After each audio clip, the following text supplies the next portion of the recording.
Mesdames, Messieurs, bonsoir et bienvenue sur le plateau de la Grande Team. Nous poursuivons notre semaine sportive avec vous. Merci d'être toujours aussi nombreux sur la 3, la chaîne qui vous offre 3 fois plus de sport. Mais déjà, regardons ce qu'on vous réserve véritablement ce soir. Au sommaire de la Grande Team ce mardi, LGT News. Retour sur la montée du FC Mouna en Ligue 1. L'équipe est notre invité en focus. Éléphant. À 8 mois de la CAN, Jean-Louis Gasset doit-il tester de nouveaux joueurs? On en parle en actu. Merci de suivre la Grande Team en compagnie de Marie-Christine Begré et ses invités.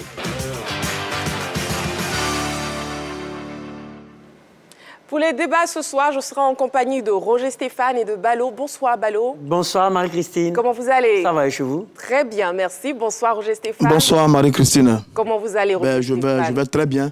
D'accord. L'ambiance est belle depuis hier sur le plateau de LGT. Effectivement. On reçoit les meilleures équipes de notre football. Hier c'était Zouma, aujourd'hui Mouna FC. Oui. En entendant le choc entre les deux équipes pour connaître le champion de la Ligue 2, on se délecte de leur présence.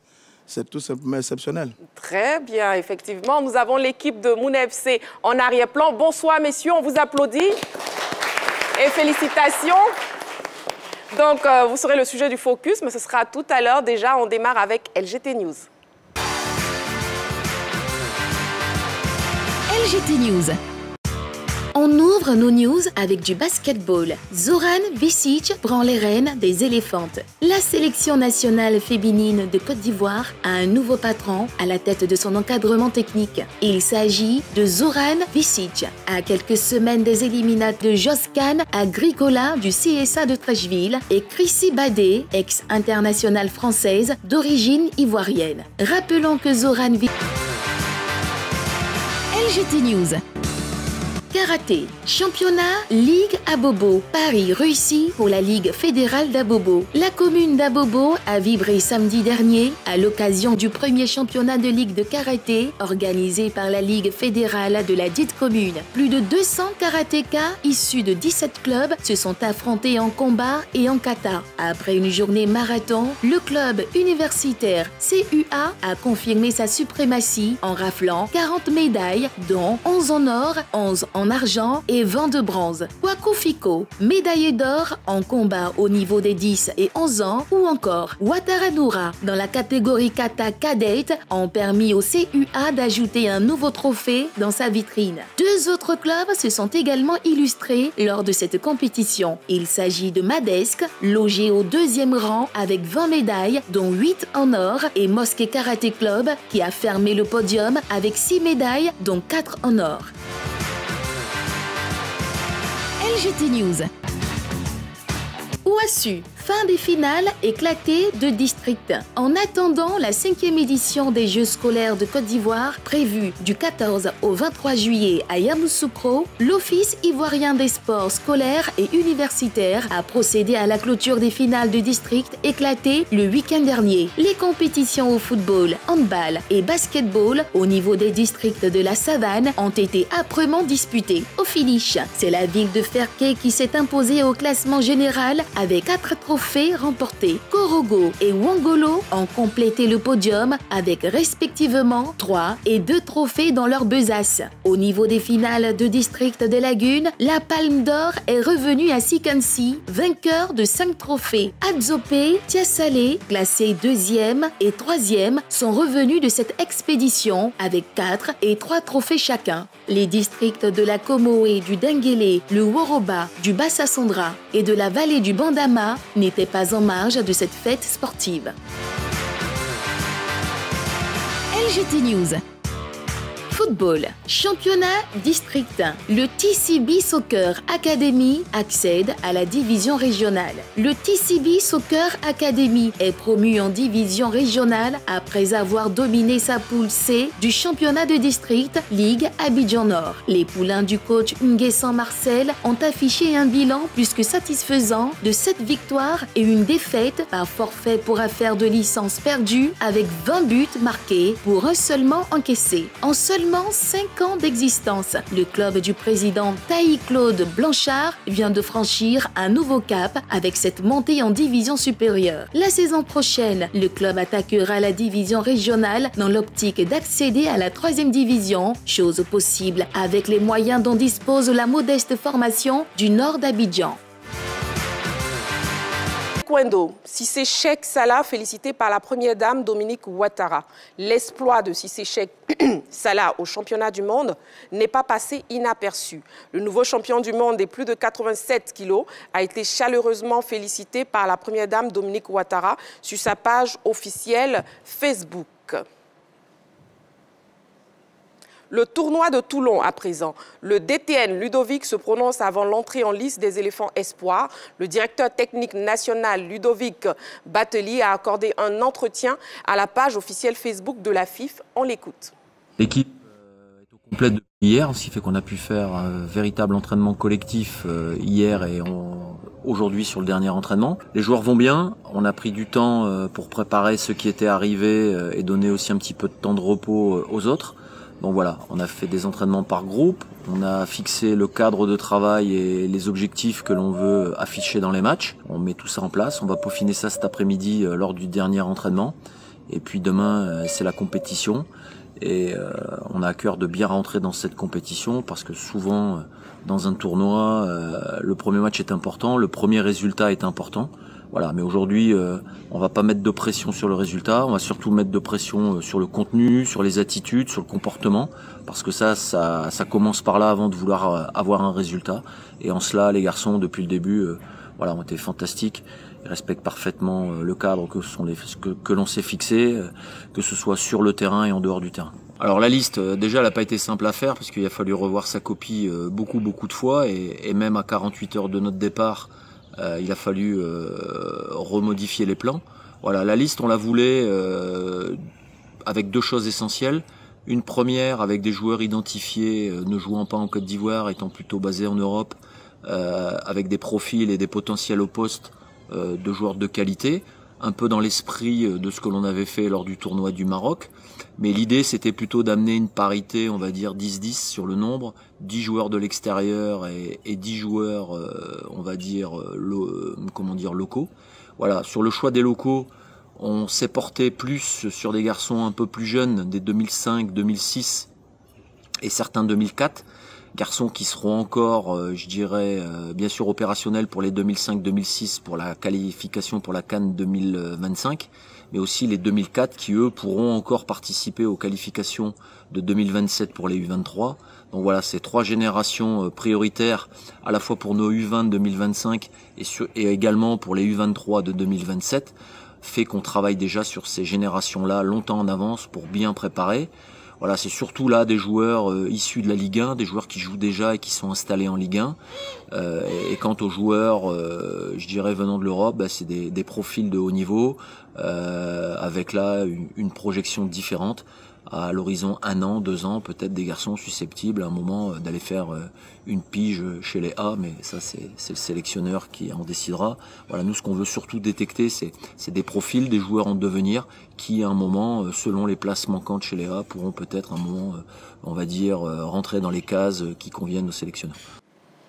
Le débrief des news à présent. Roger Stéphane, avec vous, on parle de la première dame qui félicite Cissé Cheikh Salah. Oui, je voulais tout simplement remercier la première dame qui avait juste de féliciter notre grand champion Cissé Cheikh Salah, qui n'arrête pas d'honorer la Côte d'Ivoire depuis de nombreuses années. Rappelez-vous, 2016 aux Jeux Olympiques, la médaille d'or, c'est la toute première pour la Côte d'Ivoire.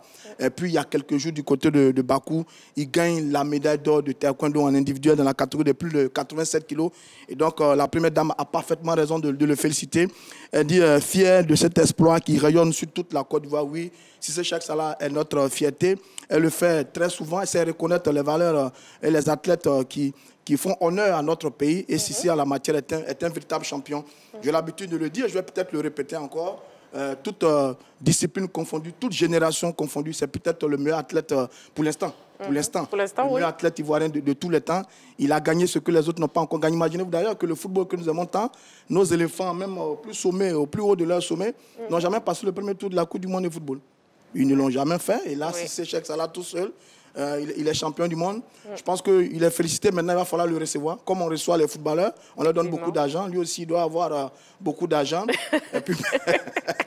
Effectivement, oui. J'ai suivi un débat sur les réseaux sociaux qui parlait d'attribuer les noms de certains anciens footballeurs à des édifices publics. J'ai dit non, celui qui le mérite, c'est peut-être Cissé Cheikh Salah. On verra bien ce que ça va donner un peu plus tard. Mais dans tous les cas, c'est une fierté. Maintenant, on va bien le préparer pour que les prochains Jeux Olympiques de Paris, il soit le maître incontesté du taekwondo mondial, parce que maintenant, il est le numéro 1, il sera l'homme à abattre. C'est lui que tout le monde va guetter. À nous, maintenant, toute la Côte d'Ivoire, comme on l'a fait depuis longtemps, avec la première dame à notre tête, on va l'accompagner, le soutenir et l'amener à être champion olympique en 2024. Il a loupé un peu l'édition de 2020. Il est sorti par la petite porte. Là, maintenant, je pense qu'il va prendre sa revanche par rapport à 2020 et avoir une deuxième médaille d'or, pourquoi pas. Cette fois-ci, dans la catégorie de plus de 87 kilos du côté de Paris en France. C'est tout le mal que nous pouvons souhaiter à notre Cissé Cheikh Salah. Bravo, bravo, bravo encore. Et merci à la première dame. Voilà, merci à la Première Dame. Félicitations à Cissé Cheikh Salah. Félicitations aussi à la Fédération de Taekwondo avec à sa tête le président Jean-Marc Yassé. Félicitations au ministre des Sports. Balo, avec vous, on parle du Real de Madrid. Oui, et notamment de Victor Osimhen, hein, l'exceptionnel attaquant nigérian qui, à mon avis, s'est vu refuser le titre de meilleur joueur de Serie A qu'il méritait amplement, injustement. Et aujourd'hui, il est sur les tablettes d'un des plus grands clubs de tous les temps, le Real Madrid. Il n'y a pas mieux en termes de palmarès aujourd'hui avec 14 Ligues des Champions. Donc, avec une opportunité pour lui, s'il signe éventuellement dans ce club du Real Madrid, de remporter, pourquoi pas, un jour une Ligue des Champions. Mais il faut dire que, hormis Victor Osimhen, on a parlé d'une shortlist dans laquelle il y a un certain Harry Kane, qui est un buteur patenté, le buteur des Spurs de Tottenham, grand attaquant aussi des Free Lions de l'Angleterre. Il faut dire que du côté d'Harry Kane, le Real Madrid se dit que ça peut coincer en termes de négociation avec Daniel Levy, le président de Tottenham, qui est intraitable en négociation. On parle de 115 millions d'euros, hein, notamment sur un transfert potentiel d'Harry Kane. C'est beaucoup d'argent. Donc c'est pourquoi le Real Madrid veut se rabattre sur des plans B comme Victor Osimhen, comme Rossellou, le joueur espagnol. Donc c'est une bonne nouvelle pour Victor Osimhen, qui sera, à n'en point douter, l'une des coqueluches de la Coupe d'Afrique des Nations en 2024 ici en Côte d'Ivoire, parce qu'il a toutes les qualités. Il est véloce, il est bon sur les 1 contre 1, il est efficace, même sur les duels aériens. Il est assez intéressant, donc il offre une palette large pour un entraîneur et pour un club. Donc en tout cas, c'est une bonne nouvelle pour le Nigérien, et j'espère pour lui qu'il sera amené à signer au Real Madrid. Une excellente nouvelle en tout cas. Bon, on passe à présent au focus.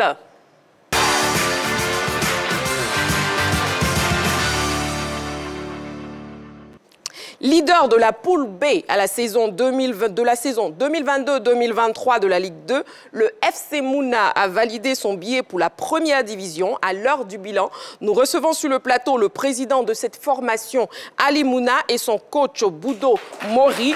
On les reçoit bien évidemment avec des acclamations, puisque dans les tribunes, nous avons toute l'équipe. Bonsoir messieurs, installez-vous. Vos micros. Bonsoir, messieurs. Bonsoir, madame. Comment vous allez? Oui, ça va. Bon, je serai en compagnie de Roger Stéphane et de Balo. Donc, le temps que vous puissiez vous installer confortablement, on va revivre les montées de cette en Ligue 1. On regarde? On y va. Mouna FC à sa première. Finalement, ils sont que décédés en tout temps. Mouna a une bonne occasion.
2018, il y a 2 ans, vous avez loupé la montée. Oui. Dans un dernier tournoi à 3 avec Korogo et Lys, avec Mouna. On ne va pas parler de ce fameux match nul entre ces 2 autres équipes.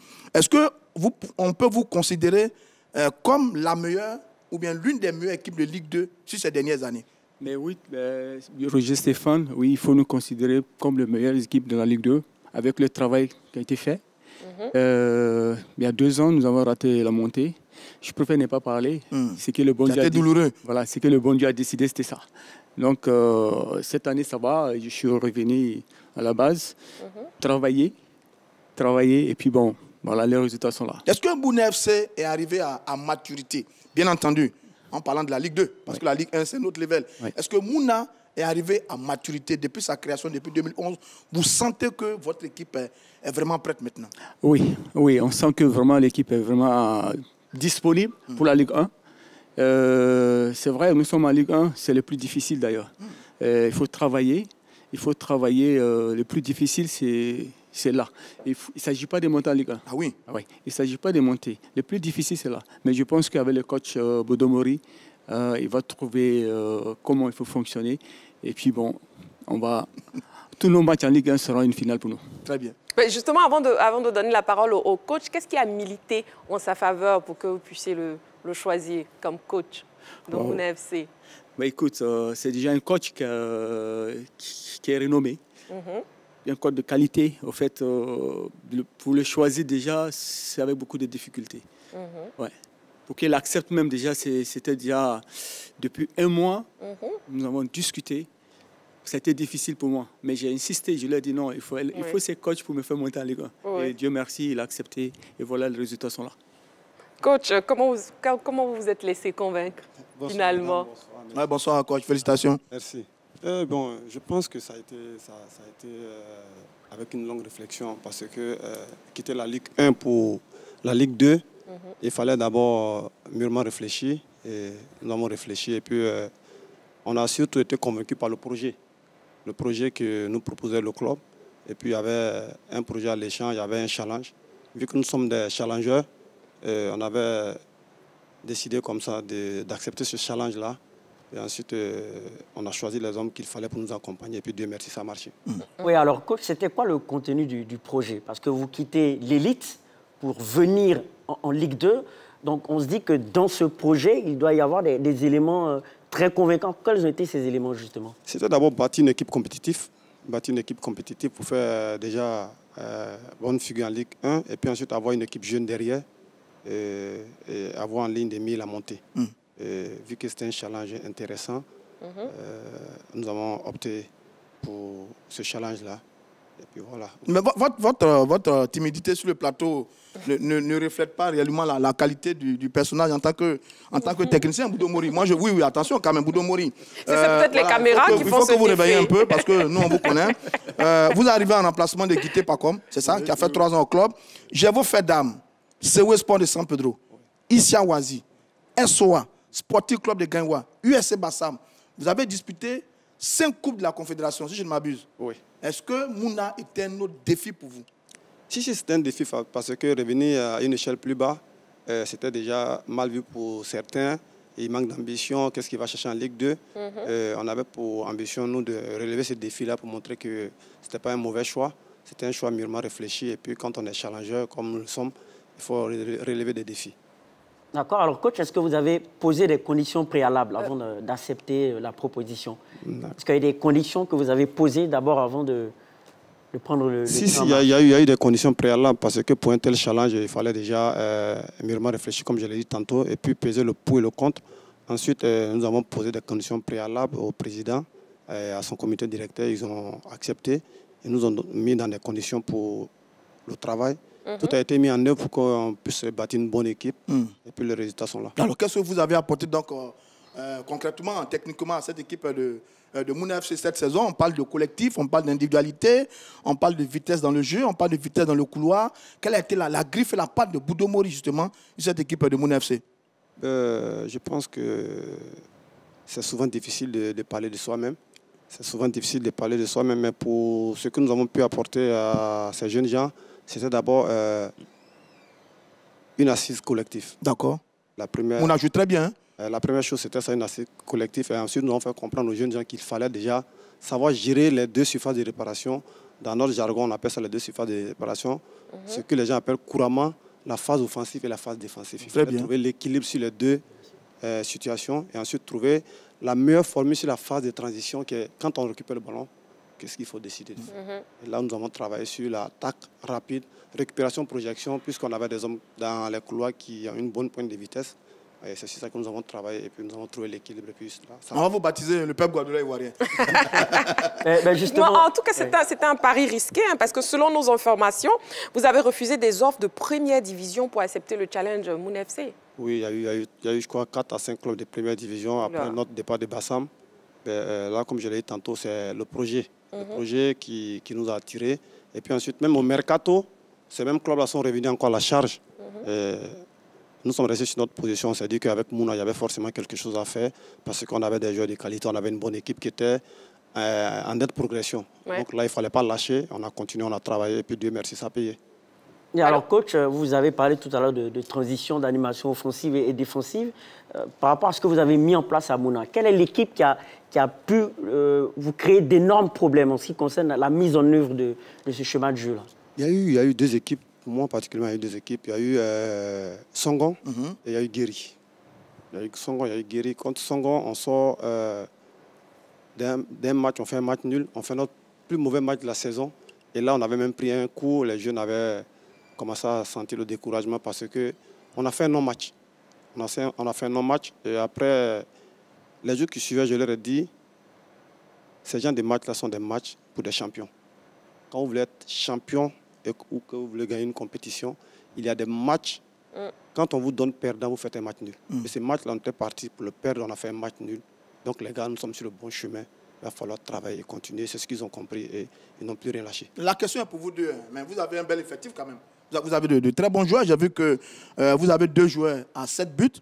Mazou a 7 buts, Dembélé à 7 buts. Il y a 4 autres qui ont 5 buts. Les lois, Paco, etc., etc. Président, c'est un effectif également qui fait rêver. Quand on regarde, c'est vrai que vous évoluez en Ligue 2, mais Moon FC, c'est un effectif de Ligue 1.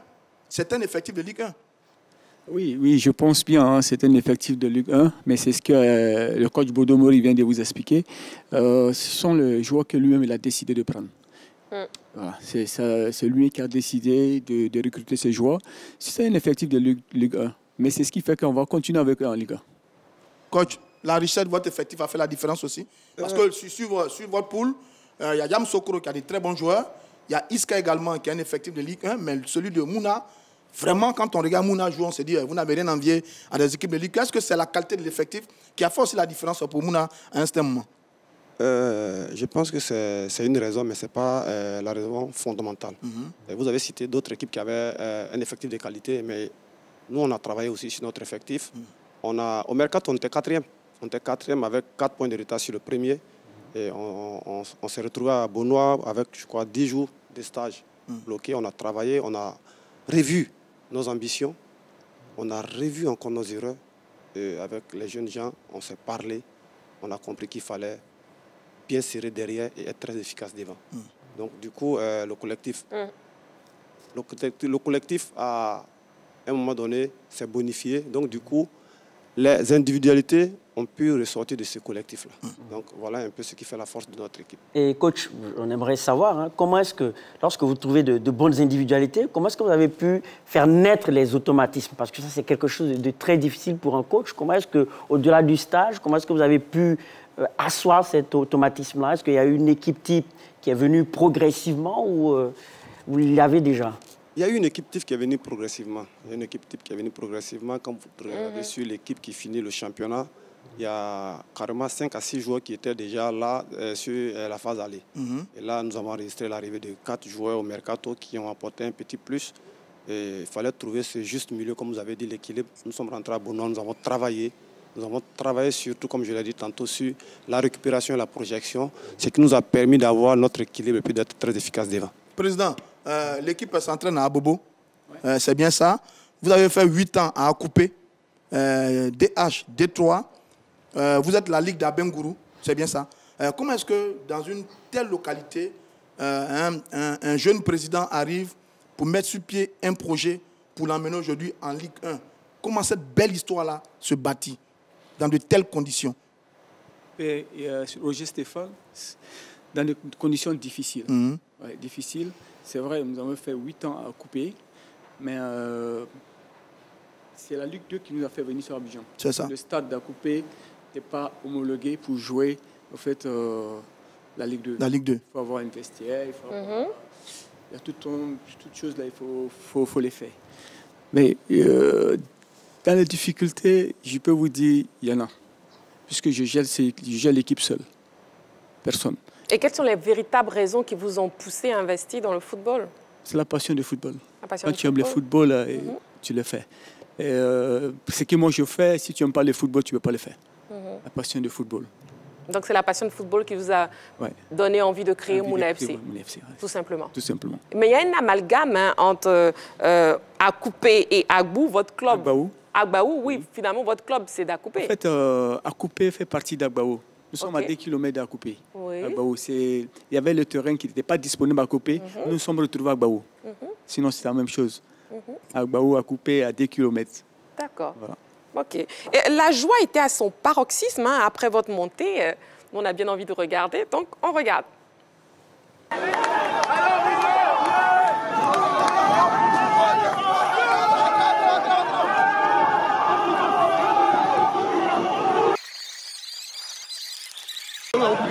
Là où on est, c'est le Seigneur, c'est personne, c'est Dieu seul qui est là. C'est donc pour lui avant de partir fêter.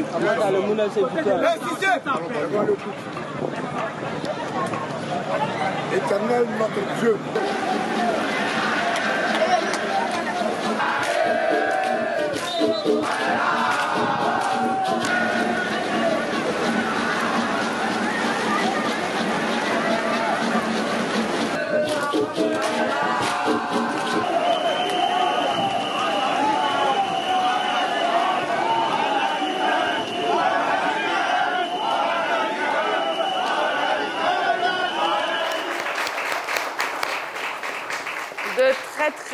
De très belles images et on a envie de voir les statistiques de FC Mouna, si la régie nous le permet. Les statistiques qui s'affichent maintenant. Ouais, en ce qui concerne les statistiques du FC Mouna, on a premier de la poule B avec 52 points, plus 26 en ce qui concerne le goal average, 15 victoires, 7 nuls, 2 défaites, 40 buts marqués, 14 buts encaissés, 12 clean sheets, c'est-à-dire le fait de ne pas du tout encaisser de but, garder ses cages inviolées 12 fois. Meilleur buteur, Mahazou Kone, Dambélé Souleymane et Loa Pacom avec 7 buts, 3 buteurs ex aequo. Meilleur passeur, Ouattara Souleymane avec 15 passes décisives. Le capitaine de l'équipe est là. Je peux bien la voir à mes côtés. On applaudit? Bonsoir, là. Voilà, vous êtes le meilleur passeur de l'équipe. Hein. Qu'est-ce que vous a fait d'avoir réalisé? Qu'est-ce que ça vous fait d'avoir réalisé cette performance? Mettez-vous droit. Voilà, comme un capitaine. Le micro. Merci bien de m'avoir posé cette question. Moi, comme je le dis toujours, je tiens toujours à remercier mes coachs, à commencer par M. Boudomori, coach Boiseau et coach Sylvain. C'est par les Grinta que je suis arrivé là où je suis. Voilà, je le dis toujours. Il n'y a pas plus paresseux que moi.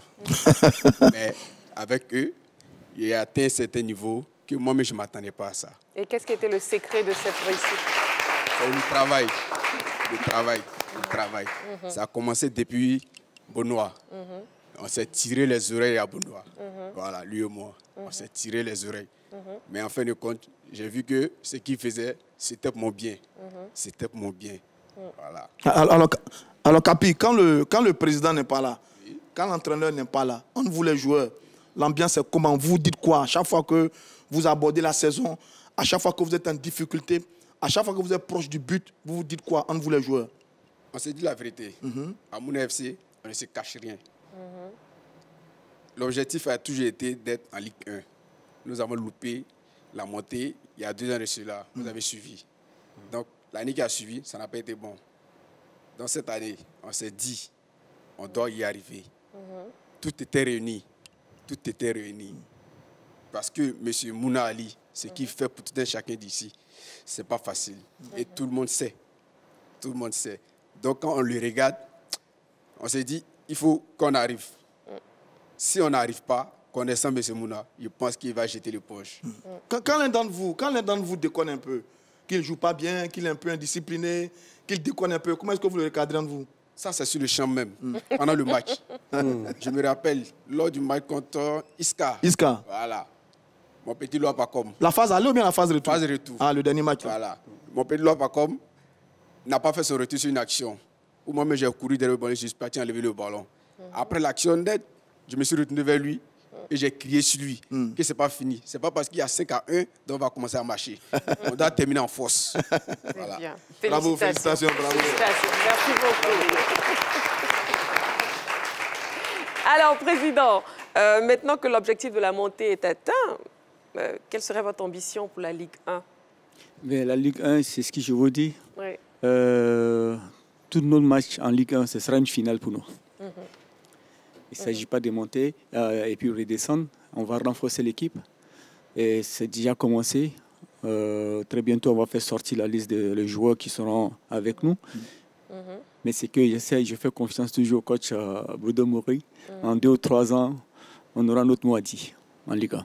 Et coach, on vous s'est challengé. Est-ce que vous comptez continuer l'aventure avec Mouna FC? Ben Le là, président est là. Je pense que c'est le président est mieux placé pour vous répondre parce que moi, j'avais un contrat d'une saison, j'ai fini mon contrat. Je vais bientôt déposer mon bilan. Au président et à son comité directeur d'apprécier, quitte à eux de savoir s'ils doivent me garder ou voir ailleurs. Moi, je suis disponible. Je suis ouvert à la discussion et j'attends qu'il décide et puis on va voir. Le président, je vais sourire sur la question là. Donc, président, on veut votre réponse. Parce que la Ligue 1, il va y avoir des questions de salaire, il va y avoir le recrutement, il va falloir beaucoup d'argent pour tenir face à des grosses écuries. Vous êtes tout seul, comme beaucoup de présidents de clubs qui, sur la passion, font énormément pour notre football, mais malheureusement, ils sont tout seuls. Comment est-ce que vous allez trouver les ressources? Quels sont ceux que vous appelez autour de vous pour vous aider à mener plus haut encore cette formation de Mouna FC? Écoute, Roger Stéphane, je ne vais pas vous cacher. Je sais que la région de la Mai, déjà, ils ont commencé à se manifester. Très bien. Voilà, ils ont commencé à se manifester. J'ai même un rendez-vous le samedi à couper. Là, je vous dis déjà, j'ai un rendez-vous le samedi à couper. Je pense qu'on était orphelins. Mais là, ça commence à bouger. On dit la victoire a beaucoup de pères. La victoire a beaucoup de pères. Vous allez garder Bodo Mori? Parce qu'il va devenir cher maintenant, il va monter les enchères. Hein. Je l'ai entendu là, à demi-mot. il va vous mettre en difficulté. Bodo Mori, le fait de quitter déjà la Ligue 1 et jouer la Ligue 2, c'est vrai, il vient de monter l'équipe, mais lui-même, il ne va pas nous lâcher. Puisque le plus difficile a été déjà fait. On va en Ligue 1. Je pense qu'il quitte la Ligue 1 et vient à la Ligue 2. Maintenant, nous sommes en Ligue 1. Il va laisser parler? Non, je ne pense pas. Il est là pour 3 ans encore. Président, justement, j'ai vu une vidéo où l'entraîneur Bodo Mori parlait de l'ancien contrat où il n'y avait pas de clause automatique de renouvellement. Alors, s'il est renouvelé, est-ce que cette fois-ci, vous allez avoir une clause de renouvellement automatique? Oui, bien sûr. Bien sûr. Je vous confirme déjà que Bodo Mori va rester avec moi pour 3 ou 4 ans. Ah, c'est très bien. Félicitations. Félicitations. C'est le scoop de ce soir. Vous voyez, coach, on vous a permis d'avoir votre réponse ce soir. Hein. Il n'y a pas de souci. Il n'y a pas de souci. Président, un mot de fin? Mais un mot de fin, je lance un appel toujours à la population d'Akoupé, à la région de la Mai. Il dit que c'est vrai, nous sommes en Ligue 1, mais le plus gros bénéficiaire dans cette histoire, c'est eux. Parce qu'avoir une équipe en Ligue 1, c'est bien. Il y aura bientôt un stade olympique à Akoupé qui sera bientôt fini. Ça va être fait par le Premier ministre. J'espère que ça va finir avant le 7 septembre pour commencer la Ligue 1 là-bas. Pourquoi pas? Pourquoi pas? Merci beaucoup, Président. Merci beaucoup. Merci aussi à vous, coach. On garde l'équipe jusqu'à la fin de l'émission. Donc, merci. Voilà, la question LGT de ce soir, je vous la donne. Éléphant, à quelques mois de la CAN, Jean-Louis Gasset doit-il tester de nouveaux joueurs? Le 27 21 59 93 99. N'oubliez pas l'indicatif plus 225 et aussi écrivez-nous sous la page Facebook de la 3. Petite pause et on se retrouve juste après.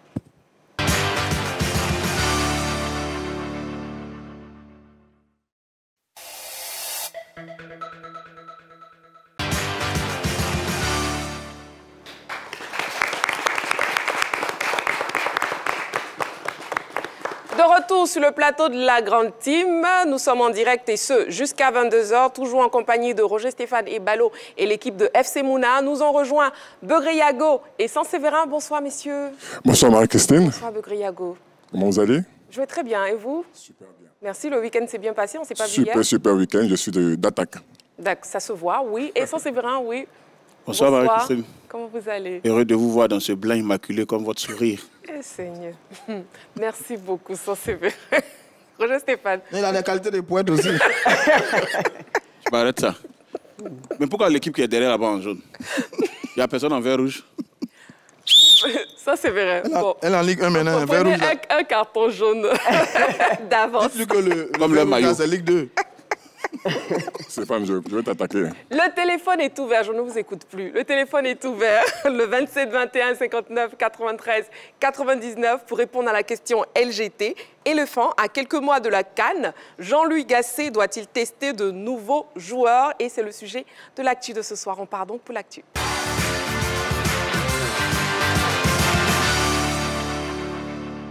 Approche à grands pas et des incertitudes demeurent sur la configuration de l'effectif de l'équipe nationale de Côte d'Ivoire. Dans ce contexte, après un an d'exercice, le sélectionneur national Jean-Louis Gasset doit-il continuer de faire des tests? Suivant cette vidéo préparée par la rédaction et on en parle juste après.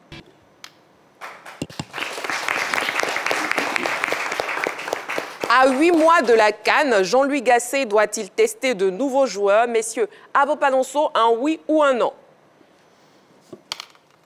Oui pour Begré-Yago, oui pour Saint-Séverin, oui pour Roger Stéphane et non pour Balo. Saint-Séverin, oui. Pourquoi oui? Oui, parce que la saison vient de se terminer et tous les Ivoiriens ont vu les joueurs qui étaient titulaires dans les championnats majeurs. Je prends première division, deuxième division des championnats majeurs. On a aussi vu tous ceux qui ont été appelés depuis lors par Jean-Louis Gasset. On a vu qu'il y a des postes clés auxquels il manque des joueurs. Aujourd'hui, la Côte d'Ivoire n'a pas, par exemple, une véritable sentinelle. Alors qu'à Metz, qui monte d'ailleurs en Ligue 1 en France, il y a un mur qu'on appelle Thibaut Abi Maïga, qui peut jouer tranquillement ce rôle et permettre aux autres milieux offensifs de jouer leur rôle offensif. Donc oui, il doit apporter des changements pour la bonne marche de cette équipe. D'accord. Begré-Yago, oui, vous qui êtes du même avis. Il avait dit qu'il avait 80% de son effectif. 20% restant. Moi, j'ai une image extraordinaire de Samambo Dominique, qui était avec nous, qui n'avait pas joué tous les matchs de préparation pendant la CAN 92. Il n'a pas joué un seul match, mais il a été détecté. Il a joué la CAN. Après, il a été un des meilleurs. Pour dire qu'il y a forcément, quand tu es entraîneur, il y a sûrement une CAN que tu laisses toujours pour des joueurs que tu veux voir en situation de jeu, pour ceux qui vont peut-être briller à 2 mois de la CAN. C'est ça aussi la beauté du football. Donc je pense que cet entraîneur-là, il a 20%, et ces 20%-là, ce sont des joueurs qui vont voir en situation de jeu. Un jeu comme Adingra Simon, qui est venu plus avoir en sélection, qui n'a pas eu le temps de jeu, on peut le voir en situation de jeu, c'est vraiment important pour un entraîneur. D'accord. Bah alors vous qui dites non, pour voir si votre réponse va influencer Roger Stéphane, même je ne suis pas sûre. Pourquoi non? Non, parce que j'estime qu'il y a deux chevals de bataille pour un sélectionneur à 8 mois d'une Coupe d'Afrique des Nations. Premièrement, c'est d'avoir une ossature, pour moi, définitive. En l'état actuel des choses, nous sommes à 2 journées de la fin des éliminatoires qui ont été pour nous une fenêtre de préparation puisque l'équipe est qualifiée d'office. Donc, avoir une ossature, pour moi, globale, premièrement. Et deuxièmement, savoir quels sont les joueurs à 100% capables de pouvoir déjà faire partir de la liste définitive pour nous mener, pourquoi pas, une victoire prochaine à la Coupe d'Afrique des Nations. Donc pour moi, 8 mois, ça me semble être une échéance assez minime pour être encore à l'étape d'un test de joueurs pour moi. Pour moi, c'est assez minime. Il doit être plutôt dans une logique d'une ossature déjà dessinée. Maintenant, ensuite, avoir des joueurs pour pallier à d'éventuels forfaits avant cette Coupe d'Afrique des Nations. Donc pour moi, ça doit être déjà fait. Pour moi, les dés sont déjà jetés et je ne pense pas que 8 mois soit déjà une fenêtre importante pour tester des joueurs alors qu'on est déjà dans la dernière ligne droite. On doit être en ordre de bataille pour aller chercher cette Coupe d'Afrique des Nations. Très bien. Non, j'ai dit oui pour être un peu à cheval entre les deux positions. Parce que Balo n'a pas tout à fait tort. Ceux qui ont dit oui également n'ont pas tout à fait tort. Mais quand même, à 8 mois de la Coupe d'Afrique, c'est difficile de dire qu'on a déjà sa liste. C'est quasiment impossible. Vous ne pouvez pas dire que vous avez votre liste maintenant pour une compétition qui a lieu dans 8 mois. Ce n'est pas juste. Deuxièmement, nous sommes en fin de saison. La fin de saison nous livre un certain nombre d'éléments. Les joueurs qui ont été bons, qui ont été moins bons, ceux qui sont blessés, etc. Ça apporte forcément des changements dans votre groupe. Ouais. Troisièmement, vous avez une nouvelle saison qui va commencer avant le début de la compétition. C'est-à-dire qu'avant le début de la compétition, au mois de septembre, on va commencer une nouvelle saison. Et la nouvelle saison va vous donner également un certain nombre d'éléments pour apprécier de nouveaux joueurs, pour garder vos certitudes, etc. Donc, je dis, même jusqu'à la dernière liste pour aller à la Coupe d'Afrique des Nations de football, vous aurez certainement des modifications à apporter dans ce groupe-là. Il a donné l'exemple de Samabo Dominique, il y a les exemples d'Éric Bertrand Bailly et Wilfried Canon, qu'on ne connaissait pas véritablement dans le groupe d'Hervé Renard en 2015 quand on a la CAN. Mais ces deux garçons sont arrivés, ils ont fait une CAN exceptionnelle. Donc oui, Gasset, je pense qu'il a des certitudes. Il a des joueurs sur lesquels il va s'appuyer, il y en a qu'il a vu, il a des cadres que nous connaissons tous. D'ailleurs, sur la liste des 50 présélectionnés, les préconvoqués, la liste qui est partie, c'est les 50 qui sont sur la base de données de Baumel depuis de nombreuses années. Maintenant, la préparation va commencer le 12, le match est le 17. Donc, il a des certitudes. Maintenant, je pense que progressivement, à dose d'homéopathie, il va ajouter 2 ou 3 éléments pour avoir sa dernière liste. Mais jusqu'à ce qu'on ait à la CAN, je suis convaincu qu'il y aura des changements dans cette liste de Jean-Luc Gasset. Et quels devaient être ses critères de sélection? Oui, Saint-Séverin. Le premier critère au football, c'est la performance. C'est la performance, la régularité en club. Parce qu'il faut être performant en club, il faut être régulier, il faut faire des chiffres, des stats avant d'être appelé en sélection. Sur les derniers mois, ça a manqué. Mais Gasset l'a expliqué par le fait qu'il a déjà une ossature. Les confrères parlaient d'ossature tout à l'heure. Oui, il a une ossature. Mais en même temps, il y a, comme je l'ai dit tout à l'heure, il y a des postes clés auxquels les éléphants n'ont pas de doublure. Ouais. Quand vous prenez le poste de latéral gauche, on a plus vu, durant tous ces derniers matchs-là, Conan Ghislain.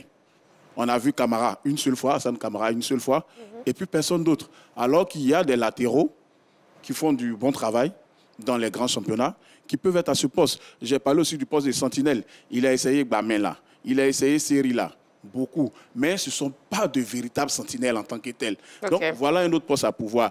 Là où Jean-Louis Gasset a un casse-tête, il a un problème des riches, c'est en attaque. Que ce soit les ailiers, que ce soit les pointes, il y en a une pléthore. Mais au milieu du terrain et en défense, il y a tellement d'ajustements à faire. Eric Bailly n'a pas été régulier. Boli n'a pas été régulier. Qu'est-ce qu'on fait? Sinali a été régulier, Sila Abaka a été régulier. Il doit remodeler sa défense maintenant ou la laisser en l'état. Donc, il y a tous ces chantiers-là. Il y aura forcément des changements. D'accord. Un instant, messieurs, s'il vous plaît. Si vous me permettez, on a M. Kwasi Nguessan qui nous appelle du Nangokro. On l'écoute. Bonsoir, M. Kwasi Nguessan. Bonsoir, MC. J'ai bien prononcé, j'espère. Nangokro, c'est ça? Oui, c'est Nangokro, dans la sous-préfecture d'Ananda, dans le département de Ouélé. D'accord, ok. Bon, bienvenue sur le plateau de la 3. On vous écoute. Bon, moi, je pense que Jean-Luc Gasset n'a pas chamboulé son effectif. Il n'a pas attesté de nouveaux joueurs. Il n'a pas attesté de nouveaux joueurs parce que depuis qu'il est là, tout ce qu'il a eu là, il peut trouver, disons, il y a d'abord le statut. Il y a le noyau qui est déjà là. Voilà. Parce que quand tu prends sur le plan national, il n'y a pas eu de joueurs qui s'est dégagé véritablement. Voilà, pour dire que non, bon, sur le plan national, on peut avoir un ou deux, bon, peut-être un, avec Ayaï, qui est déjà avec le statut. Mais je pense que Gasset a intérêt à garder son groupe, le statut du groupe, voilà, pour pouvoir aborder cette CAN. Il n'a pas chambouler l'équipe pour envoyer encore des nouveaux qui vont venir et puis bon. Vont venir chambouler, d'après vous, qui vont venir chambouler. Voilà, donc il faut garder le statut. C'est seulement, il faut garder le statut parce qu'on dit on ne change pas l'équipe qui gagne. Il faut parce que depuis longtemps, il nous a dit qu'il a son équipe type. Donc, les deux derniers matchs de qualificatifs là, il faut qu'il nous prouve que vraiment il a vraiment véritablement son effectif, un groupe pour la CAN en janvier. D'accord. Merci beaucoup, M. Kwasi Nguessan. Je profite de l'occasion pour saluer tous les habitants de Nangokro et ma femme Akissi Viviane. D'accord. On salue aussi votre femme et tous les habitants de Nangokro. Merci, M. Kwasi Nguessan. Oui, je voulais rebondir sur Saint-Séverin qui mettait des réserves par rapport à la défense au milieu de terrain. Sur la défense, je suis parfaitement d'accord avec lui. Hein. Parce que le côté droit, on a Senghou et Aurier, c'est bon. Mais on n'a pas une vraie doublie de Ghislain Kouna en gaucher. À gauche, on n'a pas vraiment. Et puis dans l'axe, j'avoue que moi, tous ces jeunes dont on parle là, Agbadou, Silla, Kosono, Sinali, m'ont pas encore véritablement convaincu. Willy et Eric Bailly sont trop justes. L'autre ne joue pas beaucoup, l'autre revient un peu en compétition. Sur la défense, il a parfaitement raison. Mais par contre, au milieu du terrain, on a ce qui se fait de meilleur peut-être sur le continent. Moi, je n'ai aucune inquiétude sur le milieu du terrain. Vous avez Seko Fofana, vous avez Sangare Ibrahim, vous avez Franck Kessier. Il est sûr d'avoir Seko? Bon, si on l'a, évidemment. Vous avez Seri Jean-Michel. Laissez-le parler, Philippe. Vous avez Bamin Philippe. Si vous ajoutez le jeune Traoré, ça fait qu'au milieu de terrain, on a ce qui se fait de meilleur sur le continent. Et j'ai l'habitude de dire d'ailleurs qu'on doit construire notre équipe là sur la qualité, la force de notre milieu de terrain. Quand on a un milieu de terrain comme le nôtre là, on bâtit là-dessus. Donc sur le milieu de terrain, je n'ai vraiment pas d'inquiétude. Par contre, sur la défense, oui, il y a vraiment des choses à voir. Maintenant, sur le front de l'attaque aussi, oui, il y a des motifs de satisfaction. Parce qu'à l'heure revient bien la compétition. Christian Kwame, qu'on a longtemps critiqué, a commencé à retrouver le chemin des buts. Zaha s'est débrouillé un peu du côté de Crystal Palace. J'ai un peu de peur pour notre Nicolas Pepe. Mais sinon, dans l'ensemble, je pense qu'en dehors de la défense, tous les autres compartiments des éléphants est bien fourni à mon avis. Il faut faire attention à ce qu'on dit. On ne faut pas parler de défense. Moi, quand on parle de football, parlons d'animation défensive. Les gars, cette équipe des éléphants en 2015, c'était un véritable bloc défensif. Ce n'est pas seulement les 4 défenseurs. C'est tous ces 11 joueurs qui sont dans ce bloc défensif-là qui empêchent le ballon de passer dans les intervalles. Donc aujourd'hui, on a l'impression en Côte d'Ivoire que quand on prend un but, c'est seulement ces 4 défenseurs, le gardien. Non, c'est un bloc défensif, c'est une animation défensive. Et cette animation défensive, c'est tout ce bloc à 11 qui vient défendre. Ce n'est pas 2, 3, 4 joueurs. Si la Côte d'Ivoire retrouve ses vertus défensives, avec cette animation, avec ce bloc compact, on peut gagner. Parce que, comme l'a dit Stéphane, au milieu de terrain, il y a de la qualité. Mais il y a surtout un joueur qui est au-dessus du lot, qui est un joueur extraordinaire, qui est Seko Fofana, qui peut apporter ce plus-là. Il sera là, il ne faut pas t'inquiéter. Ah oui. Il sera là. Donc, pour dire on le souhaite tous. Merci, Côte Cassé. Cette Côte d'Ivoire a du potentiel. Maintenant, comme je dis, c'est trouver ce bloc équipe extraordinaire. On défend ensemble, on attaque ensemble. Et si on a cette animation offensive et défensive, on peut cette équipe dangereuse à Ligue 1. Balo, les locaux ont aussi leur place dans ce groupe. Oui, les locaux ont leur place. Je pense que dans un groupe, dans un effectif qui se veut compétitif à une Coupe d'Afrique des Nations, il faut que l'effectif soit le plus diversifié possible, qui offre beaucoup de profils de joueurs, une plus grande palette. Mais moi, j'aimerais revenir sur le fait qu'on oublie que Jean-Louis Gasset est là depuis plus d'1 an. Donc s'il a encore, au-delà de plus d'1 an, encore à tester les joueurs, c'est-à-dire à voir, si on parle de test, moi j'ai un problème avec le mot tester, si on parle de test, c'est qu'il y a des incertitudes, alors que moi je ne vais pas forcément dans ce sens-là, je vais dans le sens de un peu ce que Saint-Séverin a décrit. Je pense que savoir où est-ce qu'il y a problème et vite combler ce problème-là, mais tout en gardant quand même des certitudes, parce que pour un coach, c'est ce qui est d'intéressant pour un coach, c'est d'avoir des automatismes. Toutes les équipes en Coupe d'Afrique des Nations qui se sont imposées avaient des automatismes, avec des joueurs qui étaient habitués à jouer entre eux. Tout à l'heure, Begrago parlait de bloc. On ne peut pas avoir de bloc si à chaque fois, on a un entraîneur qui n'a pas de cap, qui à chaque fois est en train d'apporter de nouveaux joueurs. Comment est-ce qu'il y aura des automatismes rêvés pour pouvoir mais Balo, vous n'avez pas un 11 type aussi. Mais Balo, vous n'avez pas un 11 type à 8 mois de la compétition. Mais ça fait 1 an. Non, on n'est pas à 8 mois de la compétition. Ça fait 1 an. Il est là depuis 1 an et demi. Mais ce que nous disons... C'est vrai qu'on est à 8 mois, mais il est là depuis 1 an et demi. Bon, excusez-moi, messieurs. On a monsieur Adingra Emmanuel qui nous appelle de Bandoukou. Et après, vous parlerez chacun à votre tour, s'il vous plaît. Monsieur Adingra, bonsoir. Allô, bonsoir, madame. Comment vous allez? Je vais bien, de chez vous. Je vais très bien, merci. Alors, on vous écoute. À quelques mois de la CAN, Jean-Louis Gasset doit-il tester de nouveaux joueurs? Selon moi, Jean-Louis Gasset doit recruter de nouveaux joueurs parce qu'en Côte d'Ivoire, il y a de nouvelles pépites. Maintenant, regardez un peu dans le championnat ivoirien. Regardez un peu les joueurs qui ont fait une belle prestation. Nous avons, exemple, à la SEC Atoula. Ça fait une très belle saison. Donc, il doit essayer de regarder un peu, prendre quelques joueurs. Eric Bailly. Eric Bailly ne nous rassure plus. Allô, m'attendez? Oui, je vous entends très bien. Voilà, Eric Bailly, il ne nous rassure plus. C'est quelqu'un qui ne nous rassure même plus. Voilà, on n'a pas à laisser affaire des gens, on le connaît, il vient toujours en sélection. Non, La sélection, c'est pas une maison d'amis se coucher puis après repartir chez lui. La sélection, c'est pour ceux qui ont envie de jouer, ceux qui sont prêts à mourir le pays, le mari du pays. Donc, il n'a pas prendre les jeunes qui sont prêts, ceux qui ont faim. Et ils sont déjà rassadiés, il n'a qu'à oublier ceux-là. Marc regarder tous ceux qui sont rassadiés, il n'a qu'à les mettre à la porte. Envoie les nouveaux enfants là, on va les regarder jouer. Ok. Voilà. D'accord, merci beaucoup, M. Adengra. Des privilégiés, les gars. Mettez les enfants là-dedans, regardez le football. On est fatigué de toujours. D'accord. Merci beaucoup, M. Adengra Emmanuel. Mais une équipe, c'est comme ça, il y a toujours des gens... Alors, vous avez terminé. Oui, juste dire que, rassurer Roger Stéphane, moi, je ne suis pas pour que Jean-Louis Gasset, si vous voulez, soit droit dans ses bosses, c'est-à-dire quelqu'un de pas du tout flexible. Moi, je suis pour qu'il prenne des jeunes performants. Mais moi, j'ai un problème avec le mot tester. Il ne faut pas qu'on me dise qu'un sélectionneur, au bout d'un... Non, il ne faut pas qu'on me dise qu'un entraîneur qui se veut compétent, au bout d'un an, 1 an et demi, parce que c'est en mai qu'il a fêté ses 1 an la tête des éléphants, soit encore en l'état actuel en train de tester des joueurs. Non, là, il y a un problème. Bon, Balo, si vous avez terminé, oui, vous pouvez intervenir. Ce que nous sommes en train de dire à Balo, c'est qu'à 8 mois d'une compétition, vous n'avez pas votre 11 types. Ce n'est pas possible. Ce que vous avez, c'est une ossature, c'est une colonne vertébrale. Et on peut la citer dans cette équipe des éléphants. Bandara, Aurier, Conan, Sangaré, Aller, Kwame, Seko, Kessier. Vous avez une ligne. On sait qu'il y a des joueurs qui sont déjà là en place.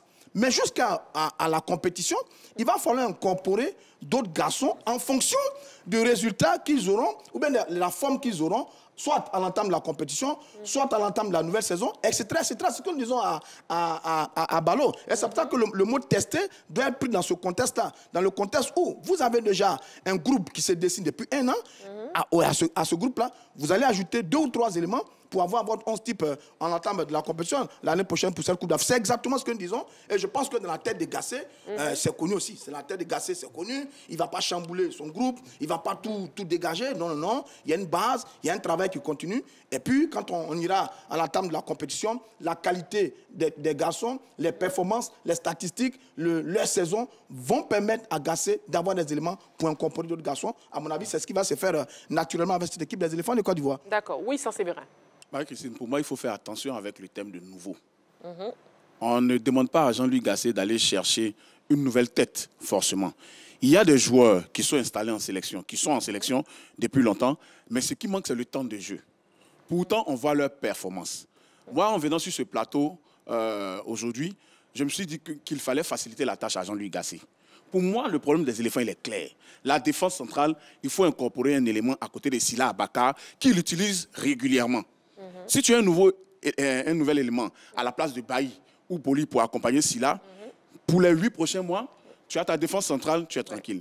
En milieu de terrain, je pose un problème de sentinelle devant la défense. Mais si son schéma n'est pas avec sentinelle, comment tu joues? Ah non, non, non, non, non. Le football moderne aujourd'hui, aucune équipe, je vous mets au défi, ne joue sans sentinelle. Non, on peut jouer à 2 bloqueurs sans sentinelle.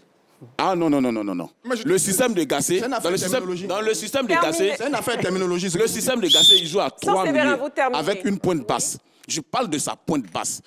Il a aligné Seri, il a aligné, je le répète, il y a un garçon à Metz qui s'appelle Maïga qui fait du bon travail. Tu l'installes et autour de lui, tu peux mettre Seko, qui va décider.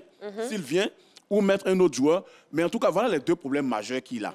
Je l'ai répété. Donc, si Gasset commence à attaquer ces 2 problèmes à la racine, il a 8 mois pour colmater les brèches dans son équipe. Et puis, on avance tranquillement. On ne demande pas à Gasset de refaire toute son équipe ou de ramener de nouvelles têtes, quoique dans cette saison de Ligue 1 et même en Ligue 2, bon, il y a des joueurs qui ont brillé. Yawatola à la SEC, Anthony Trabi par exemple. Oui, Zouzoua Pacom et tout ça. C'est vrai, certains disent qu'ils n'ont pas le niveau, mais dans une équipe nationale, tout le monde n'a pas forcément le niveau. Mais il faut des gens qui acceptent l'état d'esprit. Est-ce que vous êtes sûr que si vous envoyez Seri à la CAN et qui n'est pas titulaire, ça ne va pas gâter quelque chose dans le groupe? Si vous envoyez Kessie à la CAN qui n'est pas titulaire, ça ne va pas gâter quelque chose dans le groupe. Aujourd'hui, Gasset doit cibler les problèmes qu'il a. Il les connaît. Il connaît ses problèmes. Il faut juste les régler. On a 8 mois et quelques matchs. Ce n'est pas long. Il faut faire vite. D'accord. OK. On a M. Diomandé Adama qui nous appelle d'Aboisseau. M. Diomandé Adama, bonsoir. Bonsoir, Marie-Christine. Comment vous allez? Bon, très bien. D'accord. Bon, nous, on a envie de vous entendre. Hein. À quelques mois de la CAN, Jean-Louis Gasset doit-il tester de nouveaux joueurs? Bon, pour le moment, je sais qu'il y a une équipe un peu en place, mais c'est pas complet. Parce que j'ai une inquiétude un peu pour le milieu de terrain. À part Sangaré, je ne vois pas un milieu qui se dégage. Parce que à chaque fois, Sangaré, mais il faut quelqu'un au moins qui puisse l'appuyer. Et puis, il faut un véritable 6. Au moins, qui fait un bloc. Là, au moins, d'accord, mais il faut trouver encore... Moi, je trouve qu'à l'heure, il est revenu, c'est vrai, il est bon, mais il faut quelqu'un d'autre pour pouvoir encore le soutenir. Voilà. D'accord. C'est ce que moi, je vois, oui. D'accord. Merci beaucoup, monsieur, pour votre participation. Merci beaucoup. Des sportifs ivoiriens rencontrés dans les rues d'Abidjan se sont prononcés aussi sur la question LGT. On les écoute. Moi, à mon avis, j'ai dit non, parce que tous ces joueurs, ils savent déjà bien le faire en matière de football, parce que quand ils sont en Europe, là, ils ne sont pas pratiquement sur banc. C'est des joueurs talentueux, des joueurs haut grade. Donc, mon avis, pour tester les joueurs, je ne suis pas d'accord. L'entraîneur actuel des Ivoiriens puisse tester le niveau de ces joueurs. Parce qu'on ne peut pas se baser sur la théorie, c'est-à-dire quoi, sur la compétence individuelle de chaque joueur. Disant que lui, là, comme il est fort en attaque, lui, il est fort en défense, il ne doit pas le jouer. Ce n'est pas un match du quartier, mais c'est une CAN. Voilà, c'est une grande compétition. La CAN est comme la Coupe du Monde des Africains. Donc, on doit tester les joueurs avant d'aller jouer la CAN. Oui, c'est logique. Il faut habiter une maison pour savoir où l'eau coule. Effectivement, tout ce que nous voyons au championnat européen, c'est bien beau. Mais ici, c'est la réalité du terrain qui importe. Ici, on est en Afrique. On vient pour la CAN. C'est un drapeau qu'on va représenter et non un championnat de quartier. Voilà. Il faut tester tellement tous ces joueurs-là avant de les envoyer sur le champ de bataille. Comme l'exemple s'il a de taper le gardien, il doit tester les nouveaux joueurs. Au cas où Badra ou soit le gardien qui est blessé, il peut le remplacer. Et je sais que la Côte d'Ivoire, c'est nous les meilleurs, on va remporter. Et puis si ça se passe, vous venez nous trouver ici. Si vous nous prenez en marche, on vous permet de revoir les news avec LGT News. LGT News. On ouvre nos news avec du basketball. Zoran Vesic prend les rênes des éléphantes. La sélection nationale féminine de Côte d'Ivoire a un nouveau patron à la tête de son encadrement technique. Il s'agit de Zoran Vesic. À quelques semaines des éliminatoires, Joscan Agricola du CSA de Trècheville et Chrissy Badé, ex-internationale française d'origine ivoirienne. Rappelons que Zoran Vesic... LGT News. Karaté, championnat, Ligue Abobo. Paris réussi pour la Ligue fédérale d'Abobo. La commune d'Abobo a vibré samedi dernier à l'occasion du premier championnat de Ligue de karaté organisé par la Ligue fédérale de la dite commune. Plus de 200 karatékas issus de 17 clubs se sont affrontés en combat et en kata. Après une journée marathon, le club universitaire CUA a confirmé sa suprématie en raflant 40 médailles, dont 11 en or, 11 en argent et 20 de bronze. Kwaku Fiko, médaillé d'or en combat au niveau des 10 et 11 ans, ou encore Ouattara Noura dans la catégorie kata cadette ont permis au CUA d'ajouter un nouveau trophée dans sa vitrine. Deux autres clubs se sont également illustrés lors de cette compétition. Il s'agit de Madesque, logé au 2e rang avec 20 médailles, dont 8 en or, et Mosquée Karaté Club qui a fermé le podium avec 6 médailles, dont 4 en or. LGT News. Ouassu, fin des finales éclatées de district. En attendant la 5e édition des Jeux scolaires de Côte d'Ivoire, prévue du 14 au 23 juillet à Yamoussoukro, l'Office ivoirien des sports scolaires et universitaires a procédé à la clôture des finales de district éclatées le week-end dernier. Les compétitions au football, handball et basketball au niveau des districts de la Savane ont été âprement disputées. Au finish, c'est la ville de Ferké qui s'est imposée au classement général avec 4 trophées trophées remportés. Korogo et Wongolo ont complété le podium avec respectivement 3 et 2 trophées dans leur besace. Au niveau des finales de district des Lagunes, la Palme d'Or est revenue à Sikansi, vainqueur de 5 trophées. Adzopé, Tiasalé, classés 2e et 3e, sont revenus de cette expédition avec 4 et 3 trophées chacun. Les districts de la Komoé, du Denguélé, le Woroba, du Bassa-Sondra et de la vallée du Bandama n'étaient pas en marge de cette fête sportive. LGT News. Football, championnat district. Le TCB Soccer Academy accède à la division régionale. Le TCB Soccer Academy est promu en division régionale après avoir dominé sa poule C du championnat de district Ligue Abidjan Nord. Les poulains du coach Nguessan Marcel ont affiché un bilan plus que satisfaisant de 7 victoires et une défaite par forfait pour affaire de licence perdue avec 20 buts marqués pour un seulement encaissé. En seulement 5 ans d'existence, le club du président Taï-Claude Blanchard vient de franchir un nouveau cap avec cette montée en division supérieure. La saison prochaine, le club attaquera la division régionale dans l'optique d'accéder à la 3e division, chose possible avec les moyens dont dispose la modeste formation du nord d'Abidjan. Mais cette équipe est en finale de la Coupe d'Afrique. À ceux qui pensent que chasser un entraîneur, souvent, c'est difficile. Non, le WAC, elles sont 5e entraîneur en un an. Le Al-Ali, elles sont 3e entraîneur en un an. Non, aujourd'hui, il y a la pression dans ces clubs-là. Si vous n'arrivez pas à gagner, l'objectif du club n'est pas atteint, vous devez dégager. Donc aujourd'hui, il y a une réalité. Ces clubs-là veulent gagner. Et quand tu regardes le niveau de cette finale-là, nous, les Ivoiriens, on doit continuer à travailler. Et finalement, lequel de ces 2 entraîneurs vous a convaincu par son coaching, Balo? Je dirais Van den Broek, l'entraîneur belge du Wydad de Casablanca. Premièrement, parce qu'il a su mettre en place un bloc solide. L'équipe du Wydad, c'est vrai, n'a pas dominé, mais a su, à un moment donné, mettre en échec certaines offensives du Al-Ali d'Égypte qui auraient pu aller au-delà des 2 buts, mais grâce quand même à une certaine solidité, à un bon gardien, ils ont pu retarder l'échéance. Et derrière, il a fait entrer un joueur Boura qui rentre et qui transforme l'occasion de but du Wydad Casablanca sur, pour moi, l'une des offensives les plus abouties de cette équipe du Wydad Casablanca.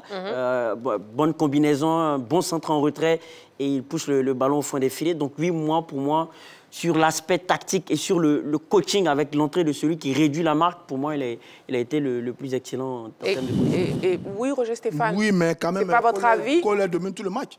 Son 4-1-1 fonctionne parfaitement. Il a 65% de possession de balle, il a 85% de passes réussies, contrairement à l'équipe du WAC. Le fait du WAC, c'est vers la fin avec ce but assassin qui vient à la 86e minute. Mais sinon, le Al-Ali, en 60 minutes, menait 2-0 grâce à Percy Tao et Karaba. Ils auraient pu inscrire un 3e but d'ailleurs. Ils auraient pu avoir même un penalty. Un penalty, il aurait pu avoir une expulsion de Altia, le défenseur du WAC. Ils n'ont pas eu. On allait d'ailleurs vers un 3-0. Quand à la 86e minute arrive ce but qui donne tous les espoirs à l'équipe du WAC. Donc, je dis quand même, c'est le Al-Ali qui a dominé ce match, qui a contrôlé parfaitement ce match. Maintenant, le scénario de fin de match. Il connaît mieux le continent, mais qu'il a plus d'expérience et il a gagné plus en tant qu'entraîneur dans sa carrière. Il a gagné avec Grasshopper Zurich, il a gagné avec le FC Bâle, c'était le coach de Sérédier. Donc, pour moi, il va se jouer à l'expérience. Aujourd'hui, le Al-Ali a, pour moi, un plus, surtout en milieu de terrain.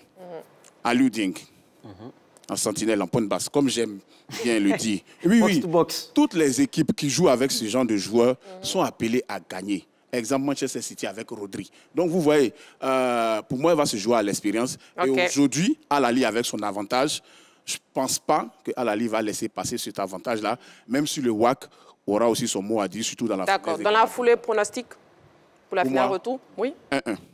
Le Riago? Comme il a dit, à l'expérience, je vois Al-Ali sortir avec un 1-1 aussi. Roger Stéphane? Je ne sais pas trop. On ne dit rien. Quelque chose me dit que le WAC va peut-être réaliser un bon petit coup. Les joueurs ils ont souffert sur ce match aller. Ils ont été sauvés dans les derniers instants. Ils peuvent aller chercher l'équipe du Al-Ali. Je mettrai un petit but pour l'équipe du WAC. Moi, je dirais 2-1 pour le Wydad, parce que c'est une équipe assez imprévisible. D'accord. On attend de voir pour savoir qui a le mieux pronostiqué. Bon, messieurs, il est temps de tester vos connaissances. On va aussi jouer avec l'équipe de Mouna FC. Vous êtes forts en sport. Donc, on verra vous formerez à vous seul une équipe et on aura 2 équipes ici. On y va pour le plus calé.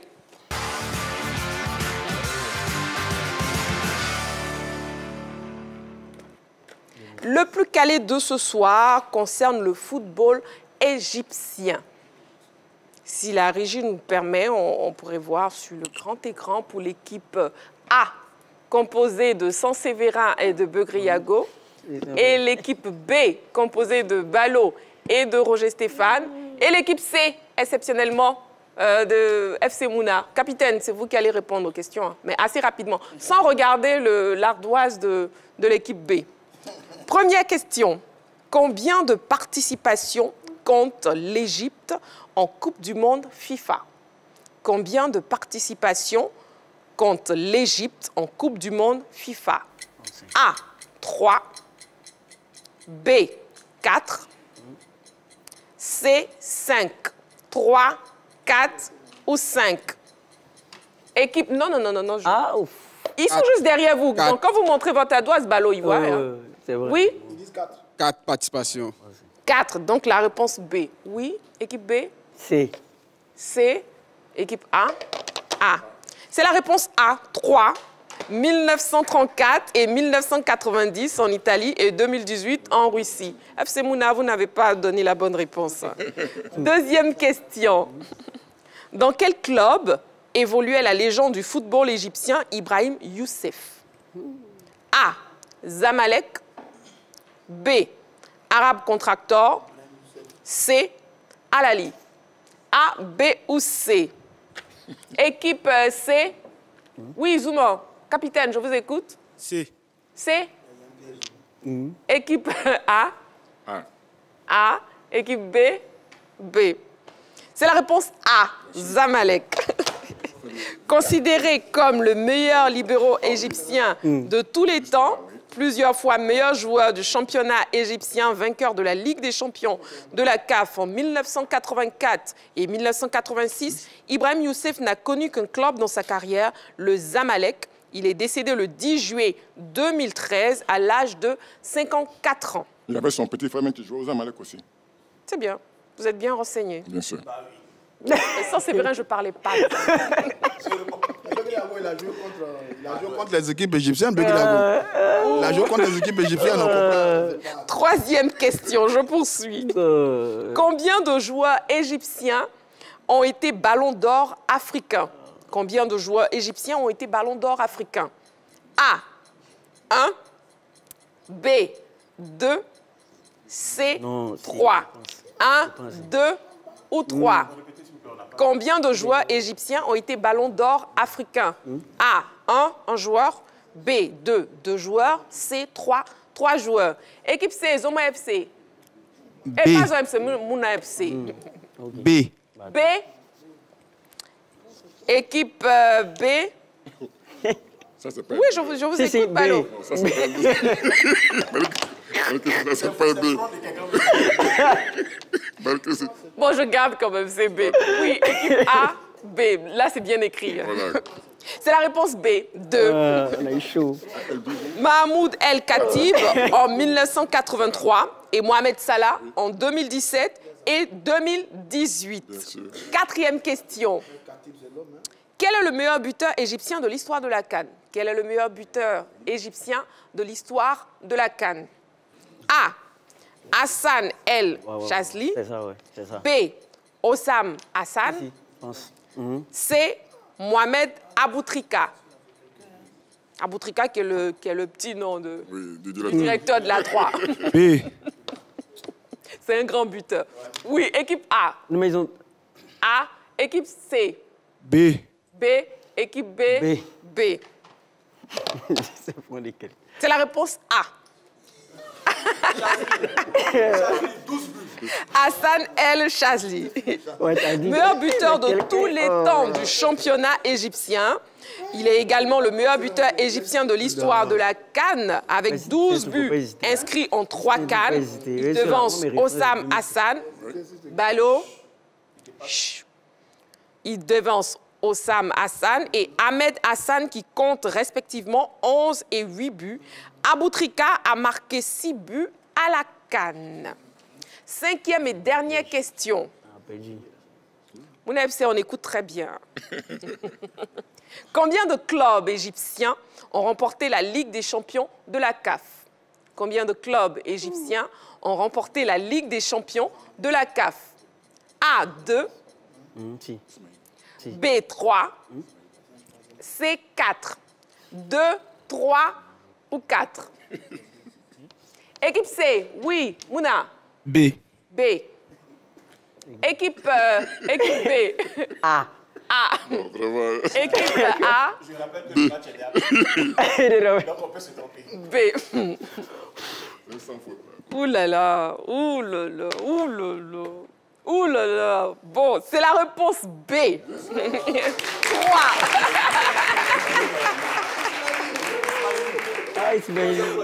Donc j'y vais. Outre le Al-Ahly et le Zamalek qui comptent respectivement 10 et 5 titres, le club de Smiley a gagné la Ligue des champions de la CAF en 1969. Eh ben dis donc, bon roulement de tambour. L'équipe victorieuse, wow, sans faute, hein? Ben, c'est l'équipe de Saint-Séverin et Beugriago. Félicitations, messieurs. Félicitations. Merci, merci.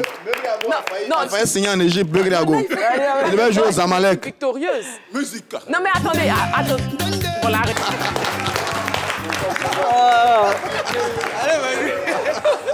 Merci beaucoup, Mouna FC. Merci beaucoup, messieurs. Merci beaucoup, Roger Stéphane, Ballot, Beugriago, Saint-Séverin. Merci beaucoup. Merci aussi, Chevaux. C'était un plaisir d'être en votre compagnie. On se retrouve demain en direct 20h30, toujours sur la 3. Prenez soin de vous et n'oubliez pas, faites toujours du sport.